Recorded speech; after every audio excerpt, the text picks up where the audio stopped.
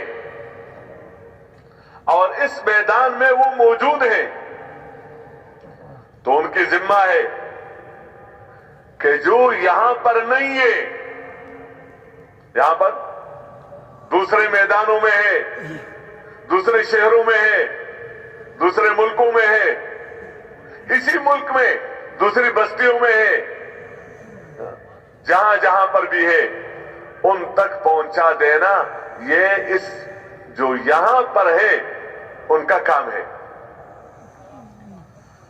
اچھا چلو یہ تو وہاں تک پہنچا سکیں گے جو موجود ہیں، لیکن جو ابھی تک دنیا میں آئے بھی نہیں ہے، وہ اس وقت کسی ملک میں نہیں ہے، وہ اسی وقت عالم ارواح سے یعنی ادھر دنیا میں آئے ہی نہیں ہے، وہ تو بھی غائبین ہیں. تو ان تک کون پہنچائے گا؟ تو گویا یہ ایک نظام رکھا کہ جو موجود ہے وہ غائبین تک پہنچا دے. اب وہی شاہد بن گئے، اب ان کے ذمہ ہے اوروں تک پہنچانا، اب ان کے ذمہ ہے اوروں تک پہنچانا، اب ان کے ذمہ ہے اوروں تک پہنچانا. اس لیے کہ قیامت تک آنے والے انسانوں کی یہ ضرورت اور یہی حاجت ہے، تو ان تک پہنچانے کے لیے ذمہ داریاں ان لوگوں کو دی گئی کہ جو اس زمانے میں موجود ہو. اس لیے میرے محترم دوستوں اور بزرگوں اور بھائیوں، اللہ ہم سب کو توفیق دے کہ ہم ان باتوں کی نیتیں کریں کہ سیکھنا بھی کام، عمل کرنا بھی کام، اور اس میں کامیابیوں کا یقین دل کے اندر پیدا کرنا بھی کام، اور اس کو پوری دنیا میں پہنچانا اس کا کام. اور ساتھ ساتھ یہ یقین ہو، جس طرح میں نے پہلی بات عرض کی کہ اس زندگی کے اندر عافیت ہے، باہر نہیں ہے. یعنی بالکل یوں مثال واللہ عالم کس حد تک ہے کہ بینائی آنکھوں کے اندر ہے، باہر نہیں ہے. اپنے بدن کے اندر بھی باہر کسی عضو میں نہیں ہے. سنوائی کان کے اندر ہے، باہر نہیں ہے. بولنا یہ زبان کے اندر ہے، باہر نہیں ہے. باہر کا یہ مطلب نہیں ہے کہ دکانوں میں نہیں ہے، دکانیں تو نہیں بولتی، انسان بولتا ہے. نہیں، انسان کے اندر دوسرے اعضاء میں بھی نہیں ہے. جس عضو کے اندر اللہ نے جو رکھا ہے وہ اگر وہاں پر نہیں ہے تو اس کو ذرا تھوڑا سا نیچے، اگر ادھر نہیں ہے تو اس کا کیا مطلب؟ کسی اور جگہ پیدا کرو اس کو. مثلا آنکھ نے کام خراب کر دیا، یعنی آنکھ نہیں دیکھ رہی تو کہتے چلو کان پر محنت کرو تاکہ یہ تو دیکھنا شروع کر دے. ایسا ہوتا ہے؟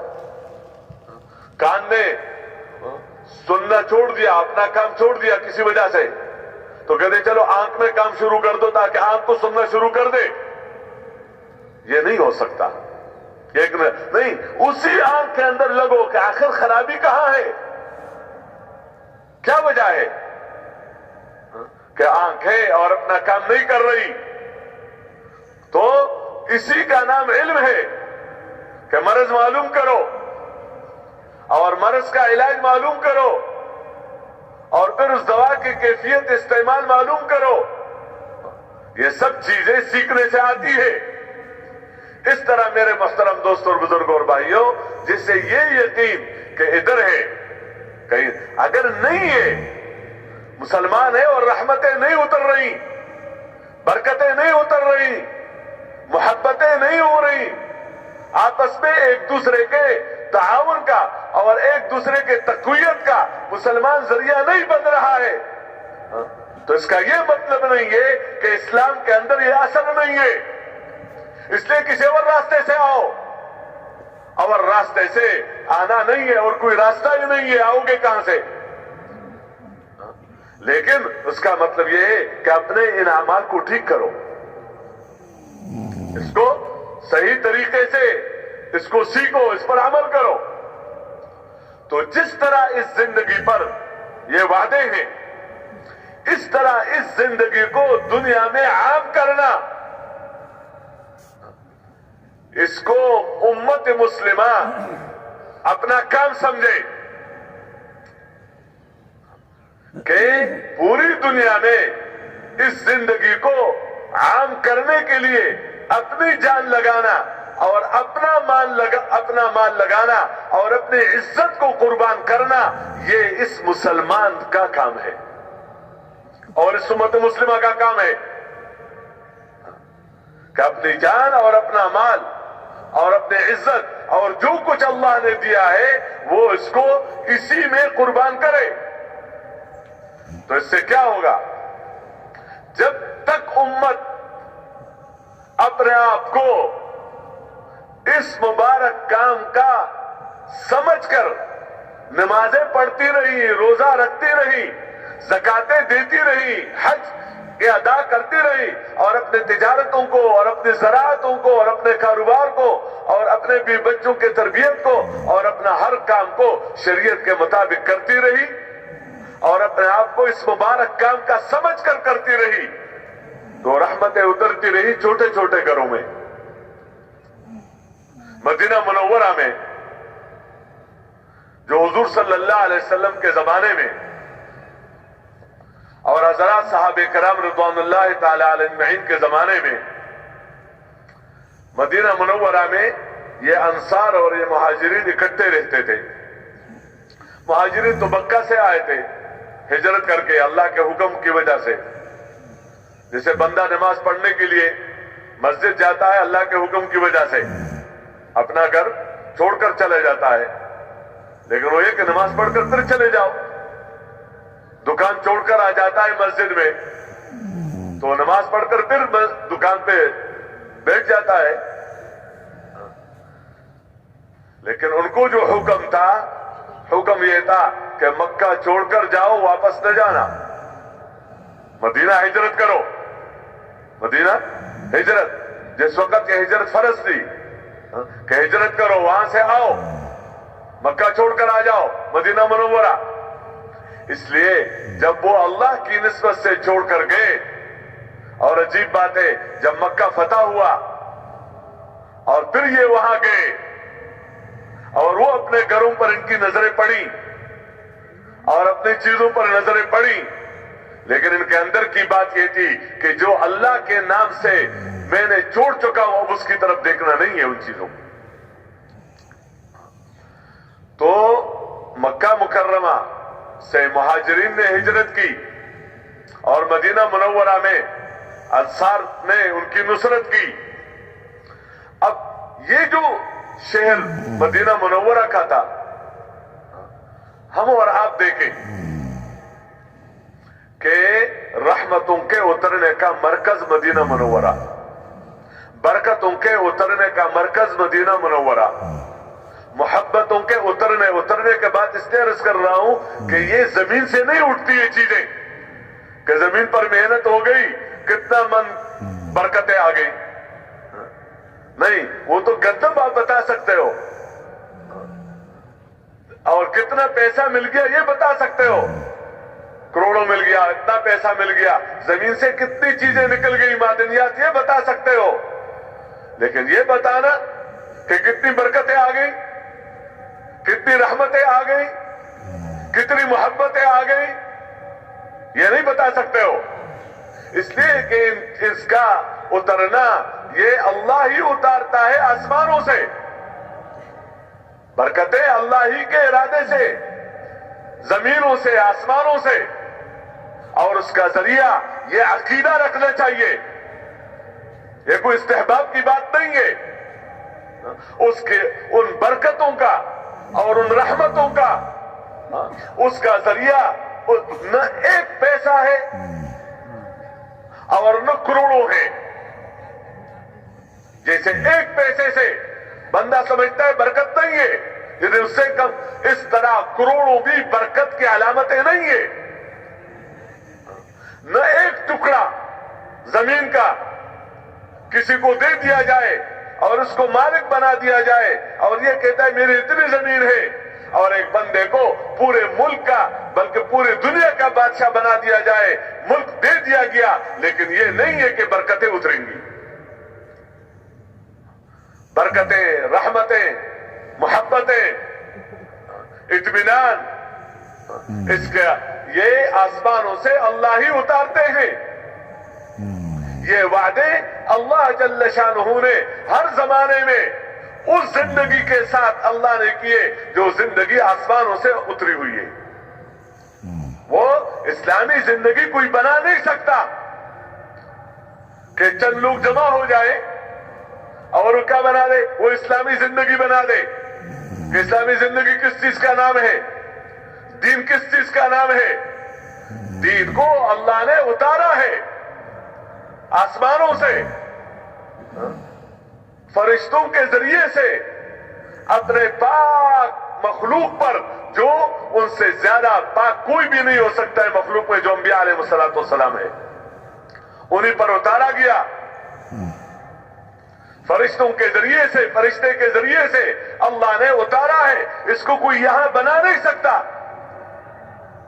اس لیے یہ واضح طور پر ہے، اگر کوئی کسی کام کے بارے میں دین سمجھ کر کر رہا ہے، دین ایک تو اپنی ضرورت ہے، اپنی حاجت ہے، اپنے کوئی اور نفع کی چیز ہے، وہ تو بندہ لگا رہتا ہے اس میں صرف شرط یہ ہے کہ دین کے خلاف نہ ہو، کہ شریعت کے ساتھ نہ ٹکرائے، شریعت کے ساتھ ٹکر نہ لو۔ شریعت کے ساتھ ٹکر لینا اللہ کے ساتھ ٹکر لینا ہے، اللہ کے احکامات کے ساتھ۔ اس میں اتنا بتا دیا گیا کہ اس میں احکامات کے خلاف نہ کر۔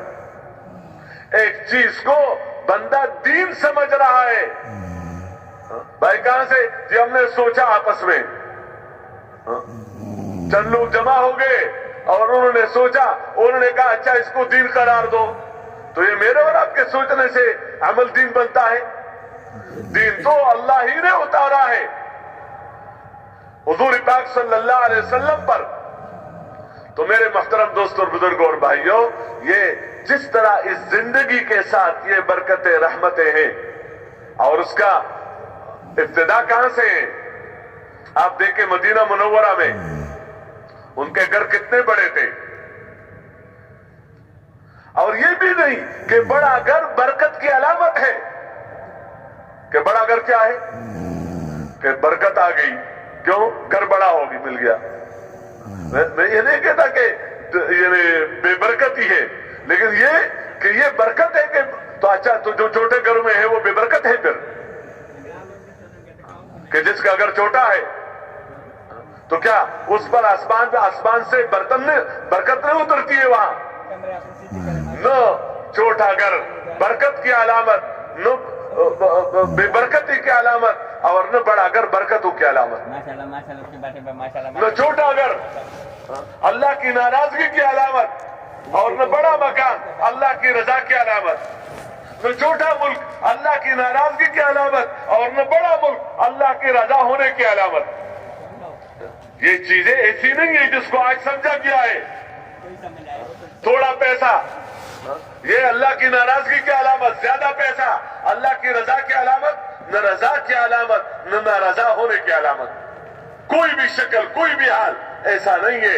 اگر صحیح چل رہا ہے تو صحیح زندگی میں اللہ برکتیں اتارے گا، خواہ چھوٹا گھر ہو یا بڑا گھر ہو۔ رحمتیں اتریں گی خواہ چھوٹا ملک ہو یا بڑا ملک ہو۔ محبتیں ہوں گی خواہ کوئی بھی ہو، لیکن محبتیں ہوں گی، رحمتیں ہوں گی۔ وَلَوْ أَنَّ أَهْلَ الْقُرَىٰ آمَنُوا وَاتَّقَوْا لَفَتَحْنَا عَلَيْهِمْ بَرَكَاتٍ مِّنَ السَّمَاءِ وَالْأَرْضِ وَلَوْ أَنَّهُمْ أَقَامُوا التَّوْرَاةَ وَالْإِنجِيلَ وَمَا أُنزِلَ إِلَيْهِم مِّن رَّبِّهِمْ لَأَكَلُوا مِن فَوْقِهِمْ وَمِن تَحْتِ أَرْجُلِهِمْ۔ کہ اگر بستی والے، شہر والے، اس لیے انسانوں کے مسئلے اس سے حل نہیں ہو سکتے کہ شہر میں پریشان تھا تو دیہات میں چلا گیا، دیہات میں پریشان تھا تو شہر میں چلا گیا، شہر میں پریشان تھا تو اپنے ملک میں پریشان تھا تو دوسرے ملک چلا گیا۔ ملکوں کے بدلنے سے، شہروں کے بدلنے سے، بستیوں کے بدلنے سے کاروباروں کے بدلنے سے کہ پہلے زمیندار تھا اب تاجر ہو گیا، پہلے پریشان تھا اب خوش ہو گیا. تو کاروباروں کے بدلنے سے، جگہ کے بدلنے سے اور حیثیتوں کے ظاہر کے اعتبار سے بدلنے سے نظام اللہ کا نہیں بدلتا. بندہ ویسے ہی سمجھے الگ بات ہے. دیکھو ایک عمومی بات عرض کر رہا ہوں، بندے کے گردے میں پتری ہے یا اس کو دل کا مسئلہ ہے، درد ہے، پریشانی ہے، یہ پریشانی یہ اس کے اندر کی ہے. اب یہ دیہات میں ہے، کہتے شہر لے جاؤ، کیا ہو جائے گا؟ آرام سے رہے گا انشاءاللہ. اور دوسرے ملک لے جاؤ، ہاں علاج کے لیے تو لے جا سکتے ہو کہ چلو یہاں علاج کے بجائے وہاں علاج کراؤ تاکہ صحیح علاج ہو جائے اور اس کی بیماری دور ہو جائے، یہ الگ عنوان ہے. لیکن ایک بستی سے دوسرے بستی، ایک شہر سے دوسرا شہر، ایک علاقے سے دوسرا علاقہ، ایک ملک سے دوسرے ملک، یا زمیندار سے تجارت کی طرف تبدیلی، یا تجارت سے زمینداری کی طرف تبدیلی، یا محکوم ہونے سے حکومت پر آنا، یا حکومت ہونے سے محکوم ہونے پر آنا، اس سے حالات ٹھیک ہو جائیں گے یا زندگی میں تبدیلی آ جائے گی. یہ اللہ کا نظام نہیں ہے، کیونکہ اس دیہات میں جو ہے وہ بھی اللہ ہی کے ہیں، اور شہروں میں جو رہ رہے ہیں یہ بھی اللہ ہی کے بندے ہیں. اگر شہروں سے اور دیہاتوں سے مسئلے حل ہوتے تو اللہ سب کو شہر میں رکھتے، اللہ سب کو ایسے ملک میں رکھتے جس ملک سے انسان کی زندگی بنتی ہے. لیکن اللہ کا نظام یہ نہیں ہے. جو حالات خراب ہو جاتے ہیں اعمال کی خرابی کی وجہ سے، جہاں یہ وہاں وہ، جہاں ایک وہاں وہ حال، اس میں کیا تبدیلی آ گئی؟ جس طرح گردے میں یہاں بھی درد تھا وہاں بھی ہے، دل یہاں بھی خراب تھا وہاں بھی ہے. تو جہاں بھی ہوگا پریشان رہے گا. ہاں علاج ہو جائے تو چھوٹے گھر میں ہو بڑے گھر میں ہو آرام سے رہے گا، دیہات میں ہو یا شہر میں ہو آرام سے رہے گا. میرے محترم دوستو، یہ اصول ہیں، یہ بنیادیں ہیں. من عمل صالحا من ذکر او انثى وهو مؤمن فلنحيينه حیاتا طیبہ، کہ جس نے اپنے عمل کو بڑھیا سے بڑھیا بنا دیا ایمان کے ساتھ، اندر ایمان ہے، اندر اخلاص ہے، اندر علم ہے، اندر اللہ کے ساتھ تعلق ہے، اندر آخرت کا فکر ہے، اور اس خوبیوں کے ساتھ بندہ نے اپنے دیکھنا، اپنا سننا، اپنا چلنا پھرنا، اپنا کاروبار شریعت کے مطابق بنا دیا، تو اس پر اللہ کی طرف سے وعدہ ہے. وعدہ کیا ہے؟ کہ ایسے نہیں، ویسے اللہ کی بات تو ظاہر بات ہے، اس میں تاکید کی تو ضرورت ہی نہیں ہوتی، بس اللہ نے کہہ دیا کافی. لیکن اللہ نے اس انداز سے فرمایا کہ ضرور بالضرور ہم ایسے انسانوں کو حیات طیبہ، برکت والی زندگی، قناعت والی زندگی، محبت والی زندگی، اطمینان والی زندگی، اعمال میں مزے والی زندگی ضرور بالضرور ہم دیتے رہیں گے، ہم دیں گے یہ دنیا میں. اب اس کا جو مصداق تھا وہ مدینہ منورہ، تو مدینہ منورہ میں آپ دیکھیں ان کے گھر کتنے بڑے، ان کے پاس لباس کتنا. آج اس کو معیار سمجھا گیا کامیابی کا. 3 جوڑے کپڑے ہیں تو یہ تو گرا پڑا آدمی ہے، اور اگر 15-20 ہے تو یہ بہت بڑا آدمی ہے. چھوٹا گھر ہے تو یہ چھوٹا آدمی ہے، بڑا گھر ہے تو یہ بڑا آدمی ہے. سواریوں کے اعتبار سے دیکھے، مکانات کے اعتبار سے دیکھے، لباس کے اعتبار سے دیکھے، کھانے کے اعتبار سے دیکھے کہ حضور پاک صلی اللہ علیہ وسلم اور صحابہ کرام رضوان اللہ تعالی اجمعین کا کھانوں کا کیا حال تھا. ان کے دسترخوانوں پر کتنے قسم کے کھانے ہوتے تھے، اس کو دیکھ لیا جائے. اور شادیوں میں خرچوں کا کیا نظام تھا، ان کی شادیاں کیسے ہوتی تھی، جو آج درد سر بنا ہوا. دیکھو جو کام بھی راستے سے ہٹ کر کیا جائے، راستے سے ہٹ کر کیا جائے وہی درد سر بنے گا. وہی اولاد اپنے ماں باپ کے لیے, وہ ماں باپ اپنے اولاد کے لیے, وہی بیوی اپنے شوہر کے لیے, وہی شوہر اپنے بیوی کے لیے, وہی حاکم محکومین کے لیے, وہی محکوم حاکم کے لیے, وہی چھوٹا بڑے کے لیے, وہی بڑا چھوٹے کے لیے درد سر بنے گا. جو سمجھ رہا تھا کہ اس کے ذریعے سے مجھے راحت ملے گی, مجھے اطمینان ملے گا, میری زندگی بنے گی, اللہ اسی کو آگے اس کے لیے درد سر بنائے گا. قل هو القادر على ان يبعث عليكم عذابا من فوقكم او من تحت ارجلكم او يلبسكم شيعا ويذيق بعضكم باس بعض. اللہ کو قدرت ہے کہ اوپر سے اللہ عذاب اتارے, اوپر سے رحمتیں بھی اترتی ہیں, برکتیں بھی اترتی ہیں, اور اوپر سے عذاب بھی اترتا ہے. اور اللہ قادر ہے کہ نیچے سے بھی اللہ پاک عذاب نکالے. یہ دونوں شکلیں ہیں. اور تیسرا شکل یہ ہے, ایک شکل ہے رحمتوں کا کہ آپس میں محبتوں کا, اور آپس میں ایک دوسرے پر مال اور جان قربان کرنے کا, اور ایک دوسرے کو تقویت دینے کا. اور عذاب کی شکل کیا ہے؟ اور یلبسکم شیعا ویذیق بعضکم بعض بعض, تمہیں جماعت در جماعت تمہیں بنا دیا جائے گا, اور ایک دوسرے کے قوتوں کو توڑنے کے لیے, اور ایک دوسرے کو نیچے گرانے کے لیے, اور ایک دوسرے کو مصیبتوں میں ڈالنے کے لیے اللہ تمہیں ذریعہ بنا دے گا. ایک کو دوسرے کے ذریعے سے راحت نہیں ملے گی بلکہ عذاب ملے گا, یہی ذریعہ بنے گا. یہ اللہ کی ناراضگی کی علامتیں ہیں, اللہ نے بتائے. تمہیں عرض کر رہا تھا کہ یہ زندگی ان میں تھی, مدینہ منورہ میں ایک معاشرہ تھا, لیکن وہ سب عبادت گزار تھے, وہ سب ذاکر تھے, وہ سب قرآن سیکھنے سکھانے والے تھے, اور وہ سب حضور پاک صلی اللہ علیہ وسلم کی صحبت میں رہ کر حضور صلی اللہ علیہ وسلم سے دین لینے والے تھے. اچھا, ایسا لیا انہوں نے, ایسا لیا.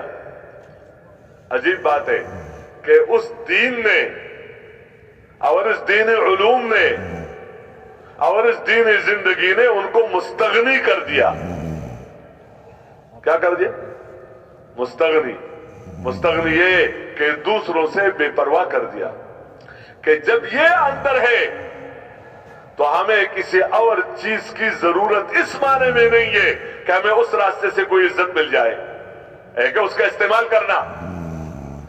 اس لیے جس طرح ہر نبی اپنی قوم کو دعوت دیتے دیتے یہ بات فرماتے تھے کہ دیکھو میں جو تمہیں یہ بات پہنچا رہا ہوں تو اس پر میں نے تمہارے سے کچھ لینا نہیں ہے, لینا, کیونکہ اللہ کا کام ہے دینا, اور ظاہر بات ہے کہ اللہ کا دینا اور ایک مخلوق کا دینا. تو مخلوق جتنے بھی دے تو کیا دے سکتی ہے, لیکن اللہ تو دینا اس پر اللہ کا کام ہے, مخلوق کا نہیں ہے. اس لیے اس کام کرنے والے کو لینا اللہ سے ہوتا ہے, مخلوق سے نہیں ہوتا. کہ مخلوق سے لینا سیکھے, نہیں, اللہ سے لینا, کیونکہ دینا اللہ کا کام, لینا بندے کا کام. ذریعہ یہی ہے. ذریعہ کیا ہے؟ تو اب اتنا مستغنی کر دیا جیسے ہر نبی مستغنی ہوتا تھا. کس بات سے؟ کہ میں اپنی زندگی بنانے میں تمہارے اس ملک کا محتاج نہیں ہو جو تمہارے پاس ہے. کیوں؟ ملک کا اگر محتاج بنا دیا گیا اسی زندگی میں تو گویا حکام کا محتاج بنا دیا گیا, کیونکہ ملک تو حاکموں کے ہاتھ میں ہے. میں اس زندگی کے ذریعے سے اللہ سے عزت لینے میں مالداروں کے مال کا محتاج نہیں ہوں. کیوں؟ ایک طرف وہ دین جو عزت دینے میں مال کا محتاج ہے تو وہ دین کیا دین ہو گیا, اس کی کیا قوت ظاہر ہو گئی. اور دوسری بات یہ ہے کہ اگر مال کا محتاج بنا دیا گیا تو اس کے نتیجے میں مالداروں کا محتاج بنایا جائے گا کہ یہ اس کا کام چلے گا تب جب مالدار ساتھ ہو. کیوں؟ مال مالداروں کے ساتھ اور مالدار ان کے ساتھ. ان کا کام چلے گا جب ملک ہاتھ میں ہو تو ملک بادشاہوں کے ہاتھ میں اور بادشاہ ان کے ساتھ نہیں، بلکہ یہ بتایا کہ جتنے بھی ہیں یہ سب اللہ سے عزت لینے میں، اطمینان لینے میں، کامیابی لینے میں اس زندگی کا محتاج ہے جو زندگی ہمارے پاس ہے، اور ہم کسی چیز کے محتاج نہیں۔ ہمارے پاس وہ علم ہے کہ اس علم کے ہوتے ہوئے ہم دوسرے علوم کے محتاج نہیں ہیں۔ ہمارے پاس وہ طریقے ہیں کھانے پینے کے، سونے جاگنے کے، لباس اور شکل کے، شادی بیاہ کے، کہ ان طریقوں کے ہوتے ہوئے ہم دوسروں کے طریقوں کے محتاج نہیں ہیں، ہم خود کفیل ہیں۔ حضور صلی اللہ علیہ وسلم نے امت کو خود کفیل بنایا تاکہ میری امت زندگی گزارنے میں کسی دوسرے سے بھیک نہ مانگے، کہ ہم اپنی زندگی گزارنے میں ان طریقوں کے محتاج نہیں، نہ علوم میں اس علوم کے محتاج، نہ طریقوں میں تمہارے طریقوں کے محتاج، بلکہ یہ بتایا کہ تم ان سب کے باوجود ہمارے والے علم کے محتاج ہو، ہمارے والے طریقوں کے محتاج ہو۔ اگر تمہارے پاس ہمارے والے طریقے ہوں گے تو تم کامیاب، ورنہ تم ناکام۔ اس لیے آپ دیکھیں کہ وہ زندگی ایسی تھی، یہ سب چیزیں تھی۔ اچھا، اس میں ایک ادارہ ایسا نہیں تھا، میں کوئی رد نہیں کر رہا ہوں خدا نخواستہ، میں صرف اتنی بات عرض کر رہا ہوں کہ ہمارا دین کامیابیوں کا یقینی ذریعہ ہے۔ اس کے ساتھ جو بھی جوڑو، لیکن اس کو کسی کے ساتھ نہ جوڑو، اس کے ساتھ جوڑو سب کچھ، لیکن اس کو کسی کے ساتھ جوڑنا یہ نہیں ہے۔ سب جڑیں گے اس کے ساتھ، سب آئیں گے اس طرف، سب لیں گے یہی زندگی، تب کامیاب بنیں گے۔ اس لیے ابتدائی اسی طرح رکھ لیا، اس میں کوئی ایک ادارہ ایسا نہیں تھا، ایک ادارہ جس میں مسلمانوں کو بتایا گیا، سمجھا کہ دیکھو یہ علوم تمہارے پاس نہیں ہے، فلان ملک والوں کے پاس یہ علوم ہے، وہ سب اس پر مہارت، جن کو مہارت ہے وہ سب یہاں پر آئیں گے، اور وہ تمہارے بچوں کو یہ علوم کیا ہے یہ سکھائیں گے۔ یہ نہیں، باقی ویسے ہی کچھ واقعات ضرور ہیں کہ کسی کی سیکھنے کے لیے، اس کو لینے کے لیے اس کے ہیں، لیکن اس کو ایک کامیابی کے لیے ایک بنیاد بنا دینا، بنیادیں وہی ہیں جو مدینہ منورہ کو اللہ کی طرف سے مدینہ منورہ والوں پر نازل ہوئی ہے بس، اور وہ قیامت تک کے لیے ہیں۔ اب یہ اور ان کا آپس میں معاشرہ کیسا تھا؟ حالانکہ بات نہیں کہ سب مالدار تھے یا سب غریب تھے یا سب حاکم کیا نام ہے کوئی مزدور تھے، نہیں، مزدور بھی تھے، تاجر بھی تھے، غریب بھی تھے، مالدار بھی تھے، لیکن سب یقین والے تھے، کلمے والے، عبادت والے، اخلاق والے، دینی زندگی گزارنے والے، دین زندگی سیکھنے والے۔ یہ سب چیزیں ہر ایک صحابی کے اندر یعنی پورے درجے کے مکمل طور پر یہ زندگی تھی۔ تو ہر ایک دوسروں کا چاہنے والا، دوسروں کی مال کی حفاظت کرنے والا، کیونکہ میرا دین ہے کہ میں دوسرے کی مال کی حفاظت کروں، یہ میری ذمہ داری ہے کہ میں دوسرے کی جان کو نقصان نہ پہنچاؤں، یہ میری مسلمانی ہے کہ میں دوسرے کے عزت کو دیکھ کر میں خوش ہو جاؤں، میں اس کے ساتھ حسد نہ کروں، میں اس کے ساتھ حسد نہ کروں۔ اللہ کی دین ہے، اللہ نے کسی کو کچھ دیا، کسی کو کچھ دیا، اللہ کی تقسیم ہے، وہ بھی میرا بھائی ہے، وہ بھی میرا بھائی ہے۔ تو یہ نہ حسد، نہ تکبر، نہ کبر، اور نہ کسی کو نفرت کے نظر سے دیکھنا، ہر ایک کو محبت کے نظر سے دیکھنا، ہر ایک کو اپنے بدن کا حصہ سمجھنا، تو مال محفوظ، جان محفوظ، عزت محفوظ، کیونکہ پورا معاشرہ، ہمارے مفتی صاحب رحمت اللہ علیہ مثال دیا کرتے تھے کہ اگر مدینہ منورہ کے آبادی کو بالفرض 10,000 قرار دیا جائے کہ 10,000 ہے، یہ 10,000 سب ایمان والے تھے، یہ سب اخلاق والے تھے، یہ سب عابد تھے، یہ سب اپنے اللہ کے اور اللہ کے بندوں کے حقوق کو پورا کرنے والے تھے اور یہ سب اللہ کے دین کو دنیا میں زندہ کرنے کے لیے جان اور مال لگانے والے تھے. تو اللہ نے کیسا نوازا؟ ہر ایک کے اندر کی بات یہ تھی کہ دوسرے کی جان محفوظ ہو، مال محفوظ ہو، عزت محفوظ ہو.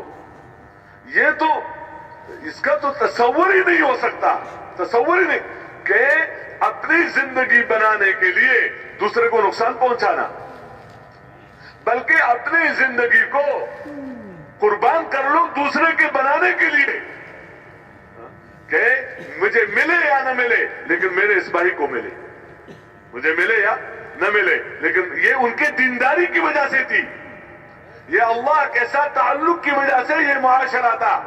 تو ہر ایک دوسرے کے جان اور مال کی حفاظت کرنے والا اور دوسرے پر مال قربان کرنے والا تھا. تو فرماتے تھے کہ 9,999 کے تعاون ہر ایک کو حاصل تھا، ہر ایک کو. جیسے انسان کے بدن میں ہر عضو کو باقی بدن کا تعاون حاصل ہے. مثلا آنکھ ہے، آنکھ کی ضرورت اور حاجت ہے لیکن وہ ضرورت خود پوری نہیں کر سکتی، وہ ہاتھ کے ذریعے سے پوری ہو سکتی ہے. وہ پاؤں کے ذریعے سے چل کر ڈاکٹر کے پاس پہنچنا ہوتا ہے، وہ زبان کے ذریعے سے ڈاکٹر کے سامنے بات کرنی ہوتی ہے، وہ دماغ کے ذریعے سے اس کے لیے سوچا جاتا ہے، ہاتھ کے ذریعے سے پیسہ جیب میں ہاتھ ڈال کر پیسہ دیا جاتا ہے، وہ ایک کڑوی دوا منہ کے ذریعے سے لے کر اس کڑواہٹ کو برداشت کیا جا سکتا ہے. یہ پورا بدن اس آنکھ کی خیرخواہ ہے. اس آنکھ کے کیا ہے اور خیرخواہی کا کیا مطلب کہ اس پورا بدن اس آنکھ کے اندر اگر کوئی کمی ہے اور آنکھ کے اندر کوئی بیماری ہے تو پورا بدن اس تکلیف اور اس بیماری کے دور کرنے میں استعمال ہوتا ہے. اس طرح ہر عضو، اگر پاؤں کا مسئلہ ہے تو آنکھ حاضر، کان حاضر اور زبان حاضر، ہاتھ حاضر، دماغ حاضر. یہ پورا بدن ہر ایک عضو کے لیے سوچ رہا ہے اور اپنے آپ کو استعمال کر رہا ہے اور ہر عضو پورے بدن کے لیے استعمال ہو رہا ہے. کس وجہ سے؟ کہ یہ ایک بدن ہے. یہ کیا ہے؟ ایک بدن ہے. اس بدن کو آنکھ کے نام پر اس کو ٹکڑے ٹکڑے نہیں کیا جا سکتا. مثلا اگر کوئی یہ کہہ دے آنکھ والے جمع ہو جاؤ تو آنکھ سب آنکھیں الگ ہو جائے گی تو کیا ہو جائے گا؟ کچھ بھی نہیں ہوگا.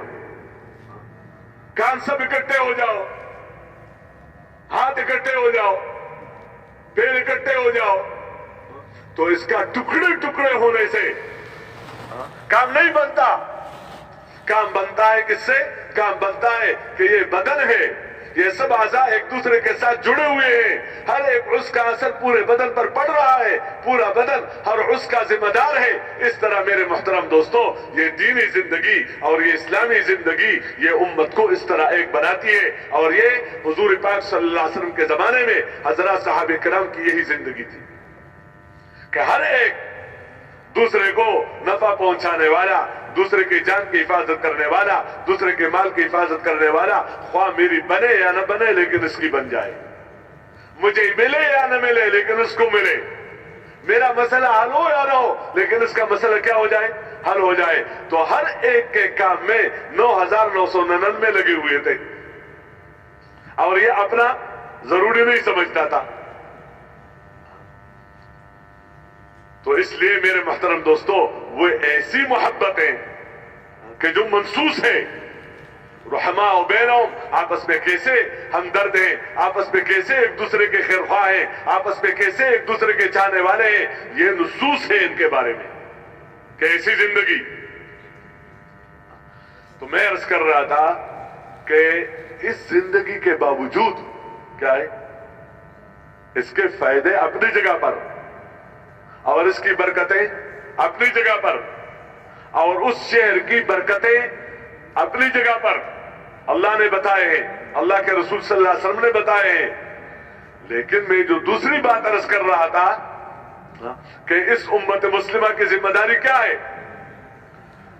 اس زندگی پر اللہ کی طرف سے دشمنوں پر غلبہ کے وعدے نہیں ہیں کہ جو ایک مجموعہ ایسا ہو جو یہ زندگی گزارے تو ان کو اوپر لایا جائے گا کافروں پر. یہ وعدے نہیں ہیں زندگی پر. رحمتیں اتریں گی, برکتیں اتریں گی, یہ سب کچھ اپنی جگہ پر ہے, لیکن یہ جو امت کے ساتھ جو وعدے ہیں, جو اس امت کا کام ہے, وہ کیا ہے کہ یہ زندگی دوسروں کو پہنچا دینا, دوسروں کو پہنچا دینا, یہ اس امت کا کام تھا. کیوں؟ اگر مدینہ میں بھی ہے اور سب ہر اعتبار سے مخلص بھی ہے اور سب ہر اعتبار سے تابعدار بھی ہے, لیکن اگر یہ لوگ بھی اس زندگی کے لیے دوسری جگہ نقل و حرکت نہیں کرتے تو اللہ کی وہ مددیں ساتھ نہیں ہوں گی جن مددوں سے اللہ کا دین عالم میں زندہ ہوتا ہے. اس لیے اس امت کو ایسا اٹھایا گیا اور ایسا علم دیا گیا کہ تم اپنے آپ کو صرف اپنی اس زندگی کو لیے مت سمجھو, بلکہ تمہارا کام کیا ہے؟ تمہارا کام یہ ہے کہ اس زندگی کو دوسروں تک پہنچانے کے لیے جان اور مال لگا دینا تمہارا کام ہے. ہاں, یہ شرط لگایا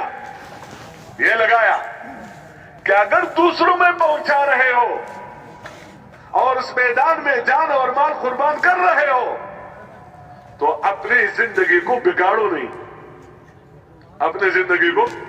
ہاں, کہیں اس میدان میں شریعت کے خلاف کوئی کام نہ ہو جائے کہ بندہ بعض وقت یہ کہ میں تو اوروں میں پہنچا رہا ہوں, خواہ میں جو بھی کروں. نہیں, تم تو اس زندگی کو وجود دینے کے لیے مال اور جان لگا رہے ہو تو خود اس زندگی کو اپنے اندر محفوظ رکھنا یہ ساتھ ذمہ داری ہے کہ خود کوئی بول اس محنت میں اس علم کے خلاف مت بولو, خود کوئی طریقہ سنت کا مت چھوڑو, خود کوئی کام ایسا نہ کرو جس سے اللہ کی مدد کیا ہو جائے, ہٹ جائے. اس لیے دونوں چیزیں ساتھ ساتھ چلتی رہی. تو حضرات صحابہ کرام رضوان اللہ تعالی اجمعین کو اللہ جل شانہ نے حکم دیا بحیثیت مومن کے. دیکھو, اللہ کی جتنی باتیں ہیں عمومی طور پر وہ بحیثیت مومن ہونے کی بات کرتا ہے بندے سے. تاجر, زمیندار اس کا نام نہیں لیتا, اس کا نام اے تاجر ہو, اے زمیندار ہو, اے مالدار ہو, اے غریب ہو, اے حاکم ہو, اے محکوم ہو, اے مرد ہو, اے عورت ہو. کسی وقت کوئی تذکرہ آ جائے وہ الگ بات ہے, یعنی بحیثیت اے مومنو, اے مسلمانوں, اے ایمان والو. کیا ہے؟ کیونکہ بہت بڑا لقب ہے یہ, اور یہ وہ نام ہے کہ اسی کی وجہ سے دوسرے کا مقام ہے اللہ کے نظروں میں. تو ان مومنوں کو یہ بتا دیا گیا یا ایھا الذین آمنوا کونوا انصار اللہ, اے ایمان والو. اس کے مخاطب سب سے پہلے وہی مہاجرین اور انصار ہیں کہ تم اللہ کے دین کے مددگار بن جاؤ. اللہ کے دین کے کیا بن جاؤ؟ مددگار بن جاؤ. نماز پڑھنے کا حکم اپنی جگہ پر, روزہ رکھنے کا حکم اپنی جگہ پر, عدل کا حکم اپنی جگہ پر, اور دینی احکامات کا حکم اپنی جگہ پر, گناہوں سے اپنے آپ کو بچانے کا حکم اپنی جگہ پر. لیکن اس سب کے ساتھ کیا بتایا کہ تم کیا بن جاؤ؟ اللہ کے دین کے مددگار بن جاؤ. یہ انصار کا لقب جو تمہیں ملے گا یہ کس سے؟ اللہ کے دین کے مددگار بننے سے. اور یہ بہت بڑا لقب ہے کہ اللہ کے دین کے انصار ہے. انصار اللہ, اللہ کے مددگار بن جاؤ, یعنی اللہ کے دین کے مددگار بن جاؤ. یہ ہمارے دین کا حصہ ہے, ہمارے اس اسلام کا حصہ ہے, یہ امت مسلمہ کا کام ہے. تو اگر جب تم اللہ کے دین کے مددگار بنو گے تو اللہ تمہیں کیا دے گا؟ اس پر وعدہ کیا، یا ایھا الذین آمنوا ان تنصروا اللہ ینصرکم، اگر تم اللہ کے دین کے مددگار بنو گے تو اللہ تمہارا مددگار بن جائے گا، یعنی کہ اللہ تمہارے ساتھ ہو جائے گا۔ اللہ تو ہر ایک کے ساتھ ہے، لیکن ساتھ ہونا بطور کس کے؟ مددگار ہونے کے، کہ جو تم چاہتے ہو وہ اعلاء کلمت اللہ، تاکہ اللہ کا کلمہ بلند ہو جائے۔ ملکوں والوں کے پاس سب کچھ ہے، اللہ کا دین نہیں ہے تو کچھ بھی نہیں ہے، اور تمہارے پاس کچھ بھی نہیں ہے لیکن تمہارے پاس اللہ کا دین ہے تو سب کچھ تمہارے پاس ہے، سب کچھ تمہارے پاس ہے۔ کیوں؟ اگر پوری دنیا ساتھ ہو اللہ ساتھ نہ ہو تو کام بن سکتا ہے، اور اگر دنیا میں کوئی چیز بھی ساتھ نہ ہو لیکن اللہ ساتھ ہو تو کام بنے گا یا نہیں بنے گا؟ اور اللہ کا ساتھ ہونا اپنے دین کے ساتھ ہے، تو دین ہے، اس لیے کہتے ہیں دین کے معاملے میں مال قربان کرنا پڑے تو قربان کرو، لگنا پڑے تو لگو، ملک قربان کرنا پڑے تو قربان کرو، لگنا پڑے تو لگو۔ تمہارا لگنا ملک میں، مال میں، تجارتوں میں دین کی وجہ سے ہو۔ اگر مقابلہ آ جائے، اگر کیا آ جائے؟ مقابلہ آ جائے دونوں کا، تو اب اس وقت دین کو لو اور دنیا کو کیا کر لو؟ مقابلے آتے ہیں نہیں آتے؟ مثلا نماز کا وقت ہے 5 وقت، تو لگے گا وہ جس کو چھوڑنا آ گیا، جو اللہ کے نام سے، اللہ کی وجہ سے چھوڑنا سیکھ لے تو اس کا لگنا بھی اللہ کے لیے ہوگا، لیکن جو اللہ کے حکم کی وجہ سے نہیں چھوڑ سکتا تو اس کا لگنا اللہ کے احکامات کے مطابق ہو سکتا ہے؟ نہ تاجر کا، نہ زمیندار کا، نہ بادشاہ کا، نہ وزیر کا، نہ حاکم کا، نہ محکوم کا، کہ تم بندے ہو، مطلب لگنا بھی اللہ کے لیے، چھوڑنا بھی کس کے لیے؟ اللہ کے لیے۔ یہ صحابہ کرام کو سکھلایا گیا تھا۔ میں کیا بتاؤں، یعنی آپ دیکھیں ایک مجموعہ بنے تاکہ آگے کام کرے، تو پہلے ان کو سکھلایا گیا کہ اپنے ہاتھوں کو روکے رکھو، اپنے ہاتھوں کو کیا کرو؟ روکے رکھو۔ تم لوگوں کو اللہ کی طرف بلاؤ، آخرت کی طرف بلاؤ، اور آخر دین کی طرف بلاؤ، تو ظاہر بات ہے وہ تمہیں ماریں گے، وہ تمہیں سنائیں گے، وہ تمہیں تکلیفیں پہنچا دیں گے۔ اب بندہ اندر سے یہ کہتا ہے کہ میری برادری کا تو ہے، وہ بھی قریش، میں بھی قریشی ہوں، وہ بھی فلان، میں بھی فلان، تو اگر وہ مجھے مار سکتا ہے تو میں کیوں نہ مار سکتا؟ میں بھی مار سکتا ہوں۔ اگر وہ مجھے ایذا دے سکتا ہے تو میں کیوں نہ دوں؟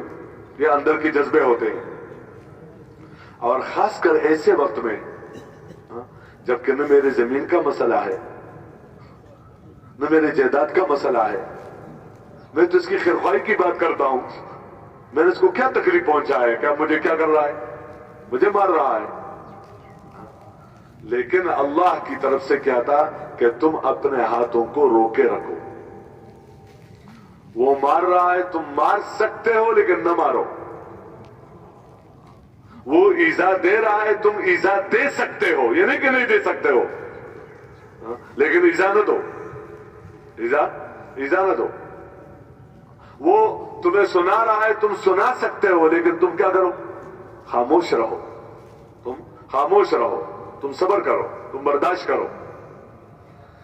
یہ اللہ کے حکم کی وجہ سے بندہ جب کوئی کام کرتا ہے یہ کبھی بنتا ہے طبیعت اور خواہش کے خلاف۔ جب یہ حال ہوا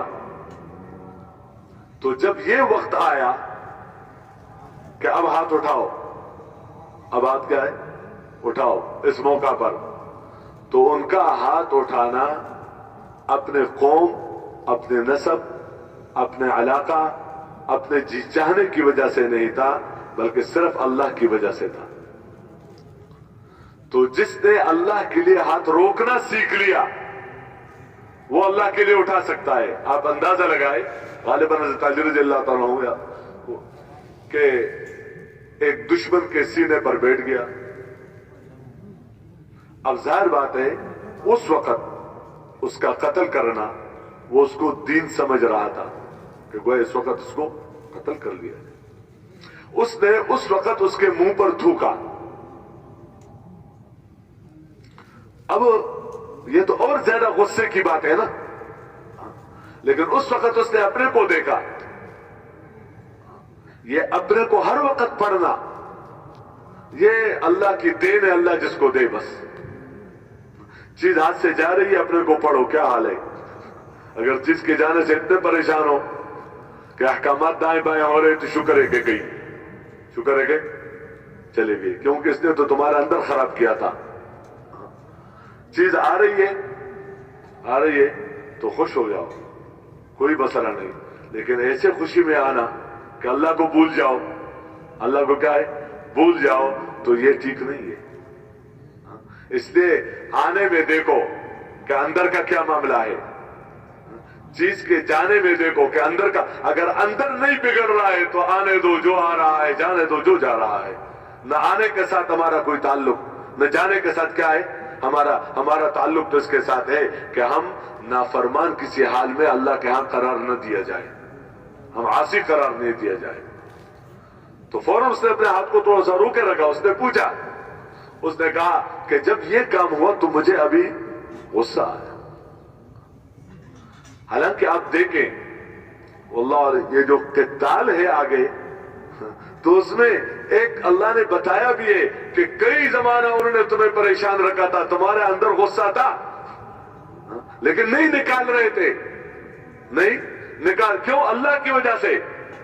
لیکن اب لیشفی صدور قوم مؤمنین ویذھب غیظ قلوبہم, تاکہ دلوں کو چین آ جائے, کیا آ جائے, اور وہ جو اندر کی باتیں وہ کیا ہے نکل جائے. ایک ہے اس حکم کے پورا کرنے کی وجہ سے وہ چیز وجود میں آ گئی, اور ایک ہے اس کی وجہ سے کام کرنا, اس کی وجہ سے کام کرنا.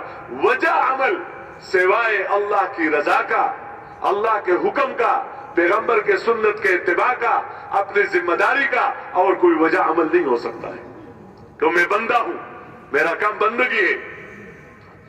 تو اس کو کہا کہ یہ مسئلہ تھا, وہ متاثر ہو گیا.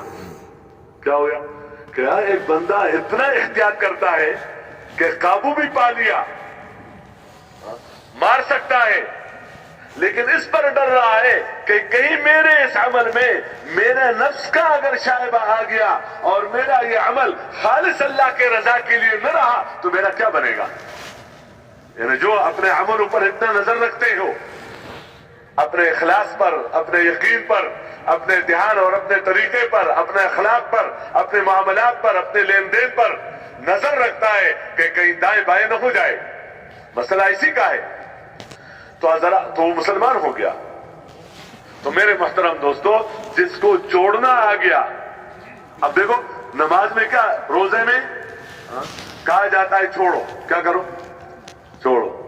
بھوک لگی ہوئی ہے کھانا مت کھاؤ, پیاس لگی ہوئی ہے پانی موجود ہے نہ پیو, خواہش پورا کرنے کے لیے جائز سبب موجود ہے لیکن کیا کرو, نہ کرو. جس کو یہ مشق ہو گیا تو اب اگر بھوک لگی ہوئی ہے تو اس کا لگنا اللہ کے لیے ہوگا تو حرام نہیں کھائے گا.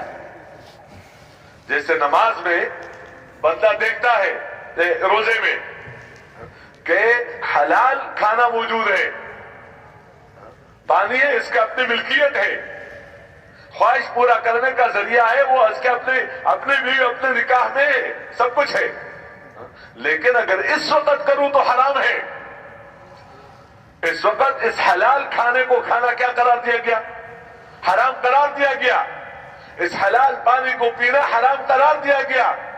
تو میں نے حرام نہیں کرنا ہے, تو اپنا بھوک برداشت کر لیا, اپنا پیاس برداشت کر لیا. تو اب جب آئندہ اس پر کوئی کام آئے گا تو یہ بھوک کی وجہ سے حرام نہیں کمائے گا, پیاس کی وجہ سے, بھوک کی وجہ سے, یا اپنے بیوی اور بچوں کی وجہ سے حرام کام نہیں کرے گا. اس کا تقوی ہے. جس کو چھوڑنا آ گیا اللہ کے لیے وہی لگے گا اللہ کے لیے, کیونکہ لگنے کو دل کرتا ہے. لگنے کو کیا ہے, چھوڑنے کو دل نہیں کرتا. دکان میں بیٹھنے کو دل کرتا ہے, چھوڑنے کو دل نہیں کرتا. ذکر کرنے کو دل نہیں کرتا, اس میں لگنا پڑتا ہے. اس میں کیا ہے, نماز پڑھنے کو ابتدائی طور پر پھر اس میں دل نہیں کرتا. تو جب بندہ اس طرح اپنے آپ کو عادی بنا دیتا ہے کہتے چھوڑو ادھر آ جاؤ. زکات میں کیا کہا جاتا ہے کہ جو تمہارے پاس ہے اس میں 40واں حصہ تمہارا نہیں ہے. کیا ہے؟ کمایا تم نے, پیسہ خرچ کر دیا تم نے, جو بھی کیا کیا, لیکن اس میں یہ 40واں یہ یتیموں کا ہے, یہ مسکینوں کا ہے, یہ بیواؤں کا ہے, یہ فقیروں کا ہے, یہ محتاجوں کا ہے. اور یہ اس طرح ہے کہ گویا جیسے اس کا پیسہ تمہارا پاس ہے. اس لیے جب اس کا پیسہ تمہارے پاس ہے تو تم اس کا انتظار نہ کرو کہ تمہارے پاس آئے گا کہ مجھے دے دو, مجھے کیا کر لو, مجھے دے دو. نہیں, تمہارا کام یہ اس تک پہنچا دو. اس تک کیا ہے؟ اس کا حق ہے, پہنچا دو. اب بظاہر جو یہ دے رہا ہے, اپنا پیسہ دے رہا ہے, اللہ سے کہا رہا ہے کہ تمہارا کام کیا ہے؟ دینا ہے, لینا نہیں ہے. ہاں, اس دینے پر جب تم دو گے تو اللہ تمہارے مال کی حفاظت کرے گا, اللہ پاک تمہارے مال میں برکت دے گا. ہر جگہ یہ احکامات ہیں اور یہ سب کے لیے متفق علیہ طور پر کہ دیکھو ان چیزوں میں اپنے زندگی کو بناؤ. تو اس کے ساتھ اللہ تعالیٰ کی مدد ہے. اللہ ہم سب کو توفیق دے. بہرحال میں آخری بات یہ عرض کرنا چاہ رہا تھا کہ یہ اپنے کام ہے, اس کو تو ہر حال میں باقی رکھنا. یہ ایک صحت ہے, یہ ایک غذا ہے کہ اپنے عبادات کو اور اپنے معاملات اور اس کو بگاڑے نہیں. لیکن اس کے ساتھ کام کیا ہے؟ کام یہ ہے کہ دوسروں تک پہنچا دینا تمہاری ذمہ داری ہے اور یہ اللہ کے دین کی مدد ہے. تو اگر تم اللہ کے دین کی مدد کرو گے تو اللہ تمہاری مدد کرے گا. یہ کتنا اطمینان دیا. وجہ یہ ہے کہ جس کے سامنے تم آؤ گے اس کے پہنچانے میں, وہ تمہارے سے زیادہ مالدار ہوں گے, ان کا ملک تمہارے ملک سے بڑا ہوگا, ان کے پاس اسلحہ تمہارے سے زیادہ ہوگا, ان کی اکثریت ہوگی اور تمہاری اقلیت ہوگی, ان کے پاس دنیا کی چیزیں زیادہ ہوں گی, ان کے پاس سب کچھ ہوگا, لیکن یہ نہیں ہوگا جو تم دینے جا رہے ہو. اور اس کو وہ کچھ سمجھے گے بھی نہیں کہ کیا چیز ہے, حالانکہ یہ بنیاد ہے. اچھا, اور تمہارے پاس اس کے پہنچانے میں مال نہیں ہوگا. مالداروں کے پاس جانے کے لیے تمہارے پاس مال نہیں ہوگا. جان مکلف ہے, مال جتنا بھی کر سکتے ہو کرو. ان کے پاس, تمہارے پاس حکومت نہیں ہوگی, تمہارے پاس فوج نہیں ہوگا. فوج والوں کے سامنے جا رہے ہو بغیر فوج کے, جتنا چاہیے ظاہری سبب کے اعتبار سے. ملک والوں کے پاس جا رہے ہو بغیر ملک کے, مال والوں کے پاس جا رہے ہو بغیر مال کے. تو مال ان کے پاس, ملک ان کے پاس, اکثریت ان کے پاس اور ظاہری اسباب ان کے پاس, جو غلبہ کہیں تمہارے پاس نہیں ہے. تو تمہارے پاس پھر کیا ہوگا؟ تو بتائے کہ تمہارے ساتھ میں ہوں. کیا ہوں؟ آج اللہ ہمیں توفیق دے. دیکھو, ہم اس کا انکار نہیں کرتے, لیکن اس کا استحضار نہیں ہے ہمارا کہ کسی عمل سے اللہ کا ساتھ ہو جانا. اگر اس کا استحضار ہوتا تو یہ استحضار بھی ہوتا کہ ایسا کام نہ کروں کہ ملک ہاتھ میں آ جائے, مال ہاتھ میں آ جائے, اکثریت ہاتھ میں آ جائے اور اللہ دور ہو جائے, تو میرے کیا کما لیا. یعنی عمل تو وہ ہے جو بندے کو اللہ کا مقرب بنا دے, لینا بھی مقرب بنا دے, دینا بھی مقرب بنا دے, استعمال کرنا بھی مقرب بنا دے, چھوڑنا بھی مقرب بنا دے. کیونکہ بندے کا کام کیا ہے؟ بندے کا کام یہ ہے کہ اپنے معبود کا قرب تلاش کرو, اور وہ قرب عمل کے ذریعے سے تلاش کرو. یا ایھا الذین آمنوا اتقوا اللہ وابتغوا الیہ الوسیلۃ, کہ اللہ سے ڈرو, ہر اس عمل سے ڈرو جو تجھے اور خدا کے درمیان دوری کا ذریعہ خدا سے دور کر دے. اس لیے اپنے بول پر نظر, اپنے نظر پر نظر, اپنے سننے پر نظر, اپنے ہاتھ اور پیر کے استعمال پر نظر, کہ کہیں یہ مجھے گناہ کس چیز کا نام ہے؟ گناہ اس چیز کا نام ہے جو بندے کو اللہ سے دور کر دے. اور نیکی اس عمل کا نام ہے جو بندے کو اللہ کا مقرب بنا دے.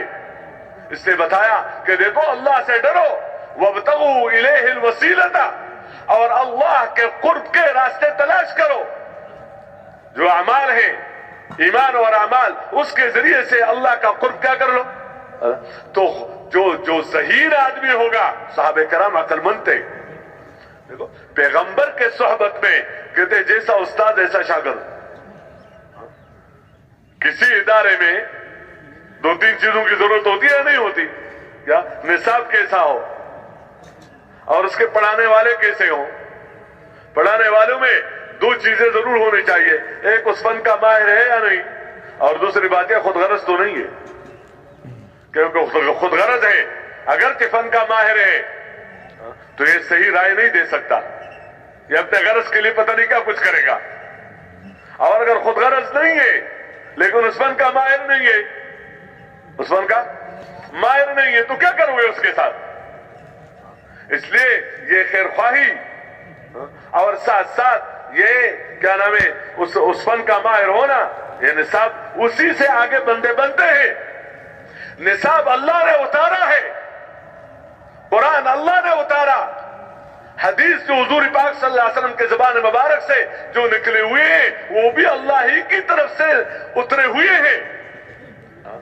اس لیے اس میں کوئی شک نہیں ہے کہ اس نصاب اور اس ترتیب پر چلنے سے بندہ بنتا ہے، آخرت بنتی ہے، دنیا بنتی ہے، اللہ راضی ہو جاتا ہے اور اس کی زندگی، اس میں کوئی شک نہیں ہے. اور اس کا معلم اول کون تھا؟ حضور پاک صلی اللہ علیہ وسلم. جیسے پڑھانا چاہیے تھا، جتنا پڑھانا چاہیے تھا، جیسے سکھلانا چاہیے تھا، یعنی تعلیم بھی اور تعلیم کے آداب بھی، کیسی شفقت کے ساتھ، کیسی خیرخواہی کے ساتھ، کیسی محبت کے ساتھ، کیسی بغیر اس کے چیزوں کے سے نفع اٹھائے بغیر کیسے اندر پیار اور محبت کے ساتھ موقع کی باتیں سمجھا دی. تو یہ حضرات صحابہ کرام رضوان اللہ تعالی اجمعین حضور پاک صلی اللہ علیہ وسلم کے شاگرد تھے، ان کے ساتھ رہے، ان سے دین سیکھا، اور سیکھا صرف نہیں بلکہ اپنے ان کے موجودگی میں عمل کیا. عمل کیا. بعض وقت کسی نے کچھ سمجھا تو وہ سمجھا کہ اس کا مطلب یہ ہے، لیکن جب حضور صلی اللہ علیہ وسلم کے سامنے بات آ گئی انہوں نے بتایا نہیں ایسی بات نہیں ہے، اس سے مقصود یہ ہے، وہ بتا دیا. یعنی ان سب چیزوں کو پورا کر کے اس امت کو دیا، اس امت کو دیا. اور دنیا کے اعتبار سے ان کے پاس کچھ نہیں لیکن دین کے اعتبار سے سب کچھ تھا. اب یہ قوم اوروں کے پاس جائے، مالداروں کے پاس بغیر مال کے، ملک والوں کے پاس بغیر ملک کے، اکثریت والوں کے پاس بغیر اکثریت کے، اور دنیاوی علوم والوں کے پاس بغیر دنیاوی علوم کے یہ جائے تو گویا مقابلہ کس کا ہوگا؟ ظاہراً یہ کہ ایک کے پاس پیسہ نہیں ہے دوسرے کے پاس ہے. فقیر لوگ چلے گئے مالداروں کے پاس، بغیر ملک والا چلا گیا ملک والے کے پاس، تو اس کا کیا بنے گا؟ تو یہاں یہ بتایا کہ جب تم اللہ کی بات کو اللہ کے کہنے کی وجہ سے اپنی ذمہ داری سمجھ کر اپنی جان کو تم نے بھی قیمت بنا دیا اور اپنے مال کو بھی قیمت بنا دیا اللہ کے حکم کے مقابلے میں، اور اس طرح تم اپنی جان کو قیمتی بنا رہے ہو اور اپنے مال کو قیمتی بنا رہے ہو، تو اب اللہ تمہیں اکیلا نہیں چھوڑے گا، تو اللہ تمہارے ساتھ. تو اگر پوری دنیا ساتھ ہو اور اللہ ساتھ نہ ہو تو کام بن جائے گا، اور اگر اللہ ساتھ ہو اور پوری دنیا منہ پھیرے لیکن اللہ کیا ہے؟ اللہ ساتھ ہے، کیونکہ اس نے اللہ کے دین سے دنیا والوں کے کہنے کی وجہ سے اعراض نہیں کیا. دیکھو جو اللہ کے دین سے اعراض کرے، خواہ خود سمجھا یا دوسروں کے کہنے سے، اس نے منہ موڑا اللہ کے دین سے اور اعراض کیا تاکہ میری زندگی بن جائے، اللہ جل شانہ کی طرف سے کیا ہے؟ اللہ اس کے زندگی کو تنگ کر دے گا. اس میں بھی کوئی شک نہیں، اس میں بھی کوئی شک نہیں. خواہ جتنا بھی ہو سب کچھ ہو لیکن زندگی میں کبھی راحت نہیں ملے گی، کبھی اطمینان نہیں ہوگا. جیسے تنگ برتن ہو تنگ منہ والا، اس میں بڑی چیز داخل نہیں ہو سکتی. یہ ایسی زندگی ہے کہ اس میں محبتیں اندر نہیں اتر سکتی. تو بہرحال میرے محترم دوستو، اللہ سب کو اس کے لیے قبول فرما دے۔ تو انہوں نے کیا کہا؟ کہتے ہیں اللہ میں تمہارے ساتھ ہوں، اور جب اللہ ساتھ ہوگا وہ ثبت اقدامکم، تمہارے قدموں کو کیا کرے گا؟ بندہ کبھی کبھی گھبرا جاتا ہے، فقر سے گھبرا کے چلتا رہا صحیح، لیکن اب حالات کچھ ایسے آ گئے، ایک تو اب پریشان ہو جاتا ہے، کبھی بیماری میں پریشان ہو جاتا ہے تو تھوڑا سا دائیں بائیں ہونے لگتا ہے، کبھی مالداری میں کچھ پریشان ہو گیا تو اب راستے سے دائیں بائیں۔ اگر بندہ اللہ کے دین کے کام میں لگا رہے، اللہ کے دین کے کام میں لگا رہے، تو مالداری میں، غربت میں، حکومت میں، محکوم ہونے میں، ہر حال میں اللہ اس کو اپنے دین پر استقامت دے گا، یہ راستے سے نہیں ہٹے گا۔ راستے سے ہٹنے والے کون ہیں؟ جو غرضی لوگ ہوتے ہیں اور جن کا انجام پر نظر نہیں ہوتا۔ اس لیے ایک جگہ بتایا وَمِنَ النَّاسِ مَن يَعْبُدُ اللَّهَ عَلَى حَرْفٍ، کہ لوگوں میں بعض لوگ ایسے کنارے پر چلتے ہیں۔ کس پر چلتے ہیں؟ کنارے پر، اندر نہیں آتے پورا۔ فَإِنْ أَصَابَهُ خَيْرٌ اطْمَأَنَّ بِهِ، اگر ان کو کچھ مل رہا ہے دنیاوی منافع تو بہت خوش ہوتے ہیں، یار دنیا کے دنیا، دین کی دین۔ بعض لوگ کہتے ہیں نا ایسی جگہ نوکری ملے کہ دین دین اور دنیا دنیا، یہ نہیں، ایسی جگہ ہے کہ دنیا بھی ہے اور کیا ہے۔ تو اگر دنیا نظر آ رہی ہے تو کہتے ہیں بہت اچھا، لیکن وَإِنْ أَصَابَتْهُ فِتْنَةٌ، اللہ تو امتحان بھی لیتا ہے نا، دینے میں بھی لینے میں بھی۔ تو اگر کوئی طبیعت کے خلاف حال آ گیا اور دنیا کا نقصان نظر آ رہا ہے تو اب تو ہے تو کنارے پر نا، انقلب علی وجہ، اس طرف جا رہا تھا، اس طرف جا رہا تھا، اب دنیا کا نقصان دیکھ لیا تو منہ موڑ لیتا ہے، منہ موڑ لیتا ہوں۔ نقصان کے بعد نقصان تو ہو ہی گیا، نقصان تو کیا ہے؟ ہو ہی گیا۔ تو دنیا تو تمہارے ہاتھ سے چلا ہی گیا، لیکن اس منہ موڑنے کی وجہ سے آخرت بھی تمہارے ہاتھ میں نہیں رہی۔ خسر الدنیا والآخرہ ذالک هو الخسران المبین۔ اور اگر چلتے اسی پر کیا ہے تو یہ ظاہری طور پر نقصان ہے، اے نقصان اللہ دور کر دیتا دنیا میں، اور اگر بالفرض دور نہ بھی ہوتا اللہ تمہیں آخرت میں بہت کچھ دے دیتا اس نقصان پر۔ اس لیے یہ بتایا کہ تمہارے استقامت اور تمہارے ثابت قدمی ان سب حالات میں کہ اس طرف بندہ کام بھی کرے اور اپنی دینداری کو بھی محفوظ کرے، کسی وجہ سے پوری دنیا ایک طرف ہو جائے اس کا قدم نہ اٹھے۔ اب کہتے پوری دنیا کا مقابلے میں کیسے ٹھیک رہوں، میں تو کمزور آدمی ہوں۔ تو تسلی دی، کمزور نہیں ہو، تمہارے ساتھ اللہ ہے۔ تمہارے ساتھ کیا ہے؟ اللہ تمہارے ساتھ ہے۔ تو پوری دنیا تمہارے ساتھ نہ رہے اور اللہ تمہارے ساتھ ہو تو تم ٹھیک ٹھیک چلو گے، اور اگر اللہ تمہارے ساتھ نہ ہو اور پوری دنیا کو خوش رکھنے کے لیے اس کو اپنے ساتھ لینا چاہتے ہو تو جب اللہ ساتھ نہیں ہے تو کیا کرو گے؟ کچھ بھی نہیں کر سکتا بندہ۔ اس لیے بتایا کہ دیکھو جب تم یہ کام کرو گے تو اللہ تمہاری مدد کرے گا۔